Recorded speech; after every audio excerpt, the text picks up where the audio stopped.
시간이 되었으므로 2025년 8월 22일 금요일 아침 예배를 시작하겠습니다. 다 같이 주의 기도로 시작합니다. 하늘에 계신 우리 아버지여, 이름이 거룩히 여김을 받으시오며 나라가 임하옵시며 뜻이 하늘에서 이루어진 것 같이 땅에서도 이루어지이다. 오늘 우리에게 일용할 양식을 주시옵고 우리가 우리에게 죄진 자를 사하여 준 것 같이 우리의 죄를 사하여 주시옵고 우리를 시험에 들게 하지 마시옵고 다만 악에서 구하옵소서. 나라와 권세와 영광이 아버지께 영원히 있사옵나이다. 아멘. 인간의 생사복을 주관하시는 하나님 아버지, 하나님의 크신 사랑을 진심으로 감사드립니다. 우리에게 영원한 생명을 허락하셔서 하나님의 자녀로 인쳐주시고 성령을 선물로 보내주셔서 성령의 능력으로 매일같이 일어설 수 있도록 허락하여 주시는 데 감사합니다. 더욱이 아침을 예배로 시작하여서 하나님을 기쁘시게 하는 삶을 살고 살겠다 다짐하고 또한 하나님을 경외함으로써 우리의 삶을 보다 단아하게 반듯하게 만들어 주심을 감사합니다.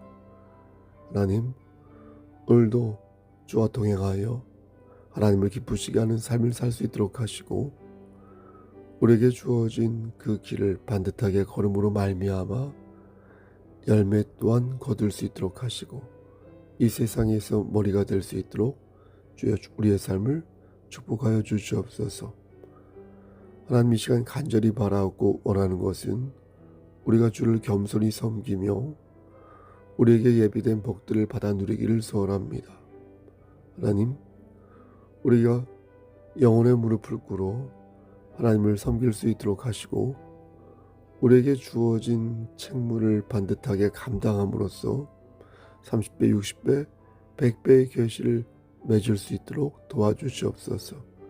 특히 교회 공동체로서 우리 교회가 구원의 방주로서의 역할을 잘 감당할 수 있도록 하시고 하나님 보시기에 진리를 수호하며 진리를 전파하는 귀한 송석교회 될 수 있도록 은총 베풀어 주시옵소서. 우리의 육신의 장막이 벗어지는 그날일 때까지 우리를 장중에 붙잡아 주시고 하나님 말씀 안에서 구원을 성취해가며 아름답게 반듯하게 성화되어 갈 수 있도록 도와주시옵소서.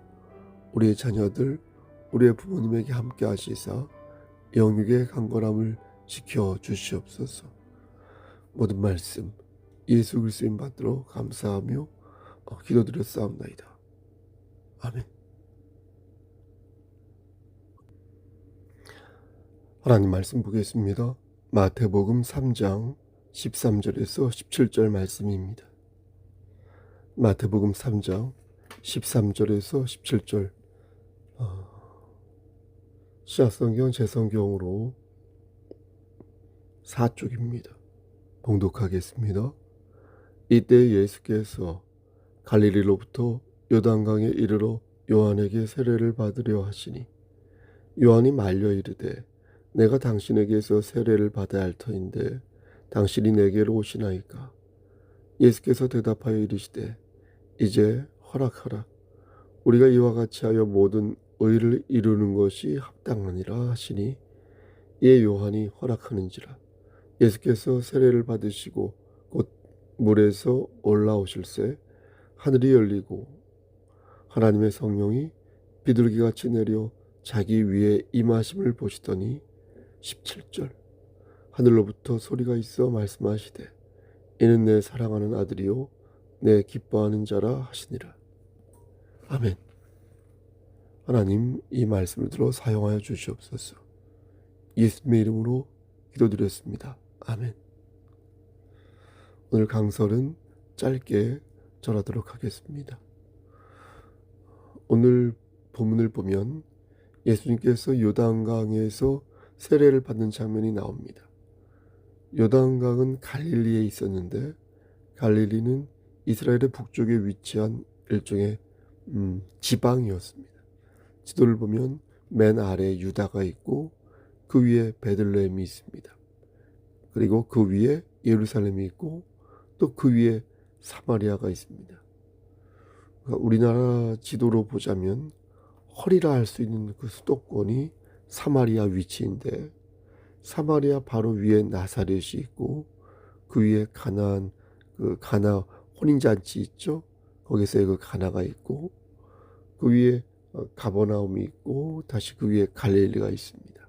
그러니까 갈릴리는 이스라엘의 맨 북쪽에 있는 변방인 것입니다.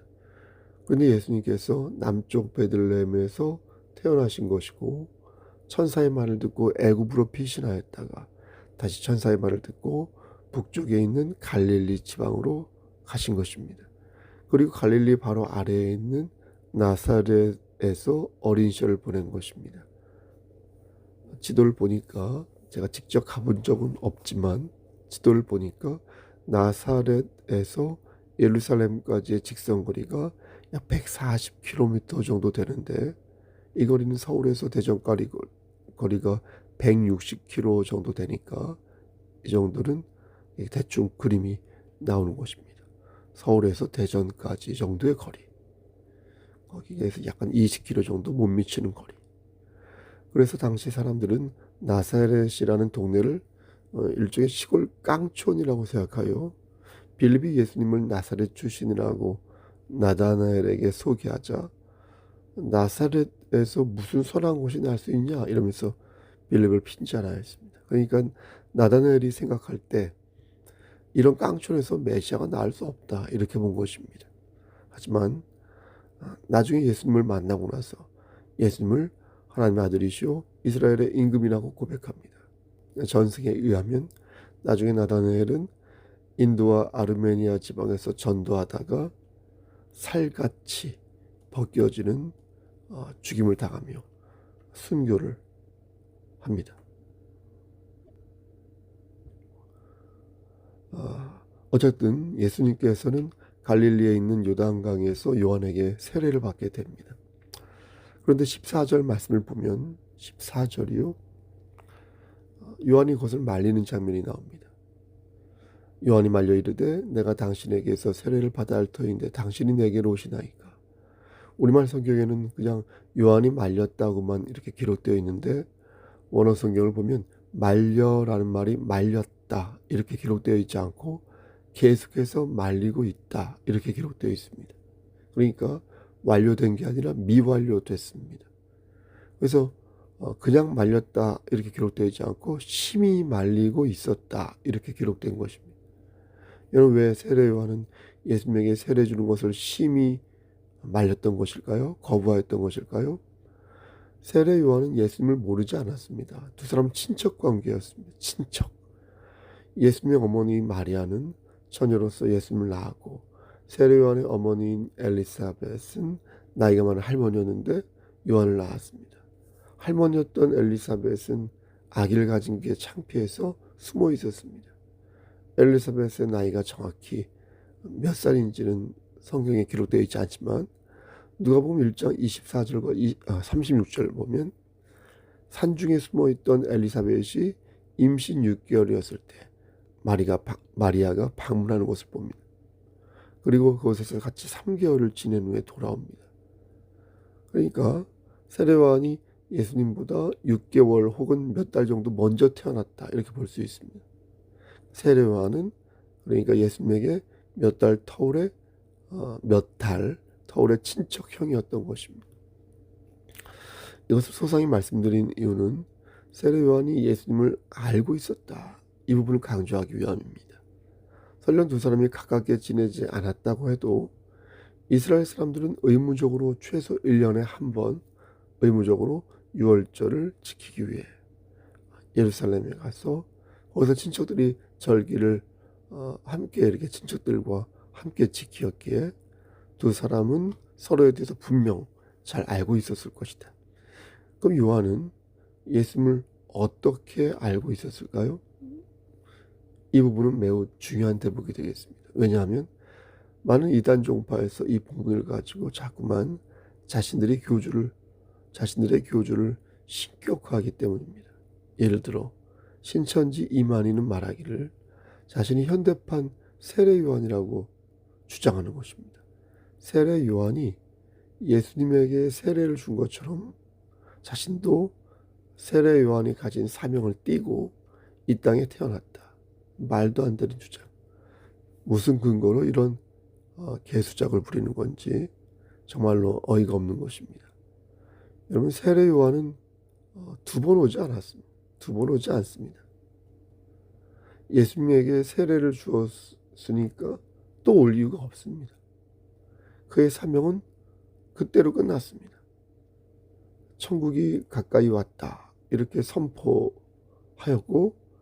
그것을 예수님께서 받으신 것입니다. 그것을 예수님이 받으셨으니까 다시 올 이유가 없는 것입니다. 그런데 이만희는 자기가 세례 요한이라고 주장하는 거예요. 오늘 본문을 차용하여 자신을 예수님과 이렇게 등치시키거나 등치하거나 높이는 일을 서슴지 않는 것입니다. 세례 요한 역시 자신의 수준을 분명하게 자리매김하였습니다. 여러분 14절 말씀을 한번 보시겠습니까? 요한이 말려 이르되 내가 당신에게서 세례를 받아야 할 터인데 당신이 내게 오시나이까. 그러니까 세례를 받아야 할 사람은 자신이지 예수님이 아니라는 것입니다. 여기에서 말씀하는 세례는 우리가 생각하는 세례가 아닙니다. 그런 세례가 아닙니다. 예수님이 받은 세례는 회개하고 나서 받는 세례입니다. 그런데 하나님이신 예수님께서 인간 요한에게 세례를 받겠다고 하시니 요한 입장에서는 너무도 당혹스러웠을 것입니다. 그래서 계속해서 말렸던 것입니다. 예수님이 어떤 분인지 알고 있었기에 계속해서 고사하였던 것입니다. 그때 예수님께서 이렇게 말씀하십니다. 15절에 예수께서 대답하여 이르시되 이제 허락하라.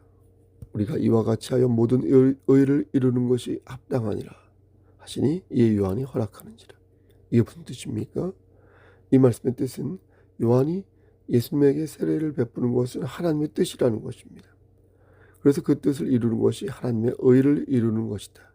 그러니까 예수님은 하나님의 의를 이루기 위해 이제 사적인 생애를 마감하고 공적인 생애를 시작하시겠다는 것입니다. 그래서 모든 의를 이루는 것이 합당하다고 보신 것입니다. 그럼 예수님께서는 무슨 근거로 그렇게 하는 것이 합당하다고 말씀하신 것일까요?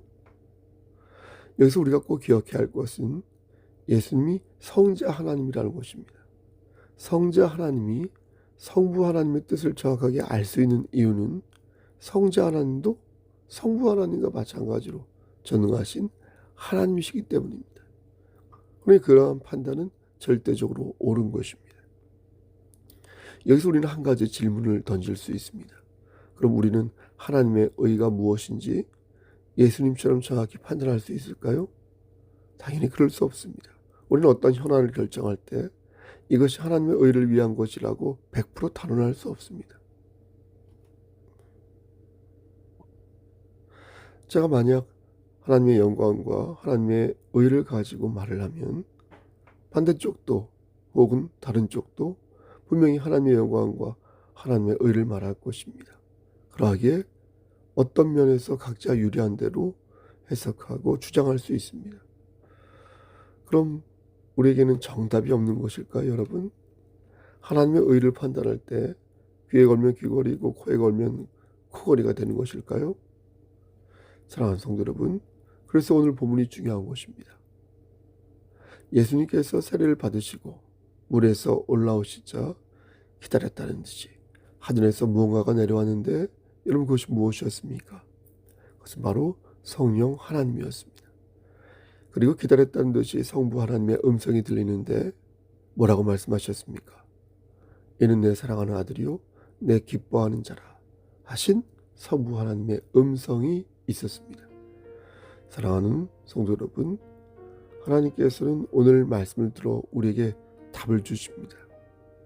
이 답은 진리의 말씀으로 그 어떤 것과도 바꿀 수 없는 하나님의 말씀입니다. 우리는 교회가 존재하는 이유에 대해 살펴야겠습니다.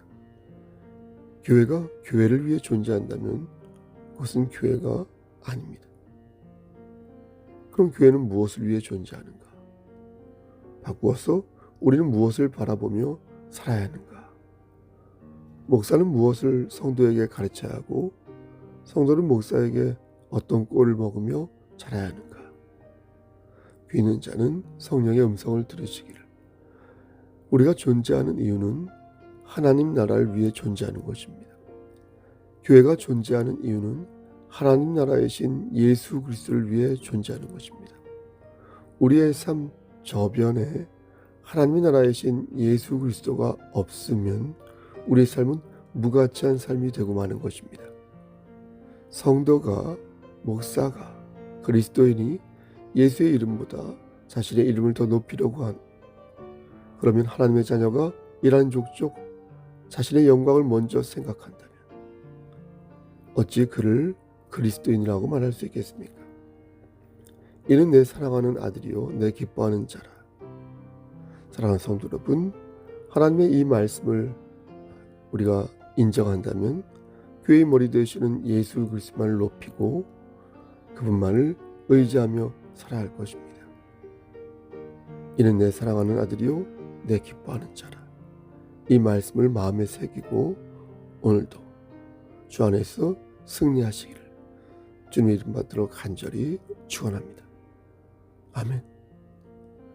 이제는 우리를 죄에서 구속하여 주신 우리 구주 예수 그리스도의 은혜와 아버지 하나님의 만국하신 사랑하심과 성령 하나님의 교통하시고 인도하신 모든 역사하심이 하나님 말씀 안에서 오직 우리 주 예수 그리스도 안에서 우리의 삶의 정체성을 발견하고 나아갈 바를 타진하고 그리하여 열매를 맺기를 소원하는 여기 모인 성도와 그들의 가정과 이 재단과 이 나라 위에 하나님의 사랑하심이 세세토록 함께 계실지어다.